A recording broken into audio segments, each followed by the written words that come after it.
किसान आंदोलन को 89 दिन हो चुके हैं। किसान अपनी मांगों को लेकर दिल्ली की सड़कों पर आंदोलनरत हैं और सरकार चुनावी राज्यों की जनता को साधने में व्यस्त है। ऐसे में किसान अपने आंदोलन को और तेज करने की रणनीति बना रहे हैं। तो क्या है किसानों की आगे की रणनीति, देखिए ये रिपोर्ट। किसान सड़कों पर बैठ गए, ट्रैक्टर रैली निकाल ली, रेल रोको आंदोलन भी कर लिया। देश के अलग अलग हिस्सों में पंचायतें हो रही हैं, लेकिन सरकार के सामने उनकी हर कोशिश नाकाम हो रही है, क्योंकि सरकार उनकी मांग सुनने को तैयार ही नहीं है। लेकिन किसानों ने अब रणनीति में बदलाव करना शुरू कर दिया है, जिसके मद्देनजर अब किसान जातिगत समीकरण बैठाने की जुगत में है, जिसके चलते किसान अब हरियाणा के अनुसूचित जाति के समुदाय को अपने आंदोलन से जोड़ने की कोशिश कर रहे हैं। इसके साथ ही राकेश टिकैत ने रविवार को कहा कि गुजरात, महाराष्ट्र से कई किसान लगातार दिल्ली बॉर्डर पर जारी आंदोलन का हिस्सा बने हुए हैं।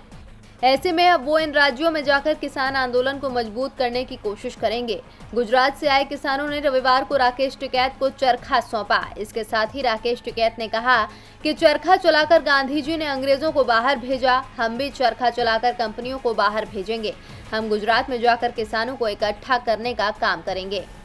आपको बता दें कि किसान दिल्ली की सीमाओं पर 88 दिनों से बैठे हैं। ऐसे में किसानों ने हर मुमकिन कोशिश कर ली सरकार का ध्यान अपनी मांगों की ओर केंद्रित करने के लिए, लेकिन सरकार किसानों की मांगें मानने को तैयार नहीं है। किसानों की मांग है कि सरकार नए कृषि कानून को रद्द कर दें और फसल खरीद पर एमएसपी की गारंटी दें, लेकिन सरकार उनकी मांगों को मानने के बजाय नए कृषि कानून में संशोधन को तैयार है। ऐसे में किसानों ने भी ठान लिया है कि वो सरकार से अपनी मांग मनवाए बगैर घर वापस नहीं जाएंगे। अब किसान लामबंदी को पहले की तरह कायम रखने की कोशिशों में जुटे हैं, जिसके बाद अब देखना होगा कि आखिर कब तक किसान सड़कों पर बैठे रहेंगे। डीबी लाइव की रिपोर्ट।